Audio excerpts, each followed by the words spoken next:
Well, it was a must-win for the Brooklyn Nets here at the Barclays Center this afternoon, and they did exactly just that. They won 91-83 over the Atlanta Hawks in Game 3 of their Eastern Conference first-round matchup. Hi, I'm Dexter Henry, and this is the Sports Beat on the Ben Network. We're going to use our imagination today. Imagine a contract offer on the table to you worth $40 million over 4 years. Now, imagine turning that down for a non-guaranteed potential bigger payday, which could turn into a pay cut. Ton of pressure on them here in this World Cup, and Neymar, he's got all the pressure on him, so he's got to deliver for them to have a shot against Chile. And, you know, the Brazilian fans, they're not going to be happy unless they come out with a win here, and this is the time we separate the boys from the men. The rain was constant here all day at MetLife Stadium, and the rain didn't end for the Montclair Mounties as they won their third consecutive sectional title, and they did it behind a strong performance on the defensive side of the ball. There's no doubt the Deflategate controversy penalty for the New England Patriots was a costly one. Earlier this week, the NFL handed down punishment to the Pats and quarterback Tom Brady. In a close game, it's going to be great if they show effort. We see the pride, but if we don't see the pride, and the fans don't see the pride, and we saw the crying the other day. We saw crying the other day. It was a great night for Bulldogs quarterback Zaire Weaver, throwing for 126 yards and 2 scores, but the most important number for the offense was 7. That was the amount of players that scored for Passaic Tech. Brazil obviously is looking to do big things here in this World Cup, and they got off to a slow start here, but Neymar rescued the day. 2 huge goals, and hopefully that builds their confidence as they go forward. Getting a job at age 21 that pays you just over $1.5 million sounds pretty good, right? Yeah, it's pretty good, except if you're Dallas Cowboys rookie offensive lineman, La'el Collins, who was thinking about all the money he could have made. Following tonight's victory, head coach John Fiore told me that he believes Montclair is rising up the ranks of the elite in New Jersey high school football. And after going to 5 consecutive state title games and winning 3 in a row, you have to believe they're doing exactly that. From MetLife Stadium, Dexter Henry, Saturday Night Football. It's a huge game for Smart, the Pac-12, and Alibaba. For the Pac-12, the potential start of an annual game in China truly serves a bigger purpose. It shows that both sports and business have no borders. For Middletown South, defeating their rival never gets old. Following today's victory, the Eagles have defeated the Lions 14 consecutive times, and they know that hoisting the Middletown Cup on Thanksgiving is always special. And the great thing about this game is it is a true rivalry. It's an in-town type rivalry, so to motivate our kids is not very difficult, on either side, whether it was us or them. So the motivating part is the easiest part. Just because we go in the state final doesn't mean we can walk past Midtown North. They always come out strong, and we practice hard. We didn't even think about Jackson yet. We just said Middletown North, get that done, and then go to the States. Now that they've defeated their crosstown rivals, Middletown South can turn their attention towards Jackson, whom they'll play in the state final. Head coach Tom Antonucci told me that he believes the team is very focused and has a chance to do something special, which is bring a title back to Middletown. From Middletown, Dexter Henry, Friday Night Football.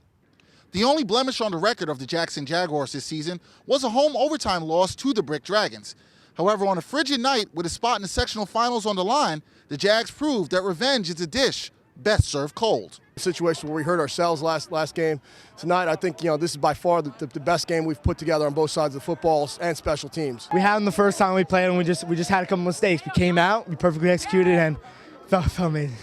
Next up for the Jaguars is a matchup in the sectional finals against Middletown South. Jackson will look to win a sectional title, something they haven't done since 2005. From Brick, Dexter Henry, Friday Night Football.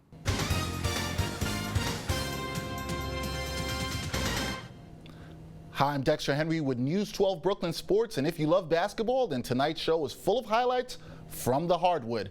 We start with Brooklyn's own professional team. It's crunch time for the Brooklyn Nets with only 4 games left in the regular season. The Nets are one of 4 teams battling for the final 2 playoff spots in the Eastern Conference. Tonight, they look to bounce back from Wednesday's tough loss. Nets hosting the Washington Wizards. The truth is back in the building, and early on, it was all Brooklyn. Here's Darren Williams driving to the paint, 6th dish to Thaddeus Young for the score. Nets up 17 after 1, second quarter. Bojan Bogdanovic showing the range from the corner, knocks down the open 3. He was hot from downtown all night in the second half. Brooklyn displaying great ball movement here, working the ball around. Finding Bogdanovic again from downtown. He was 6 of 6 from beyond the arc for the rookie, 22 points off the bench. Nets win 117-80. When Bogey goes 7 for 12 and 6 for 6 from the three-point line, we love it. I think if he had made his layups, he might have been perfect for the night, but we played well, and we move on to the next game. Eagle Academy 2, the top seed in the PSEL B playoffs. They've got FDA to third in the semifinals. Second quarter, Eagle in trouble, down double digits. Detana Mixon gets a 3 to go. He chips into the deficit. Then in the third, it's Brandon Valachi from downtown. Got it, Eagle within 7. However, FDA was just too much to handle. Eagle would never get closer than 5. FDA too strong, attacking the paint all day. Their season ends 2 wins short of a title, 72-62. To see them walk off the court right now, I'm very proud of them. Of course, this moment hurts because we had high expectations of the team, but I'm very proud of them, and I think a lot of them have great futures. In A semifinal action, Anthony Munson and Bedford looking to avenge their only loss of the season against Springfield Gardens. First quarter, Munson attacks the rim, gets up the throwdown, Bedford up 2. Later, Travis Wigfall makes a defense pay with a 3-point bomb. That increases their lead to 7 points. And in the second quarter, Munson at work again, this time with a jumper, puts Bedford up 30-28. That was the score at the half. But Bedford will fall again at Springfield Gardens, 58-56. After falling 1 win short of the first NCAA men's tournament berth in school history, St. Francis basketball has a shot at redemption. The women's team reached the conference championship game Sunday with a chance to go to the big dance. Standing in their way, Robert Morris, the same school that took the trophy from the men. Tight game early on, but St. Francis closes the first half strong. Sarah Benedetti gets the shot to fall here. St. Francis up 3 at the break. SFC keeps it going in the second half. Here, Benedetti drains one from downtown. 29 points for the senior. The Terriers will continue to ride the hot hand. Later, she drains one from NBA range to put the game away. And for the first time in school history, the St. Francis women are going dancing, 77-62. To have that many people there watching us and following us and to play so well with so much on the line was just a tremendous feeling. 20 years from now, when the girls are at each other's weddings, they'll be talking about going to the NCAA. The Terriers will play UConn in the first round of the NCAA tournament next weekend as they look to continue their magical run. That's a wrap for Sports Tonight. This is Dexter Henry for News 12 Brooklyn Sports.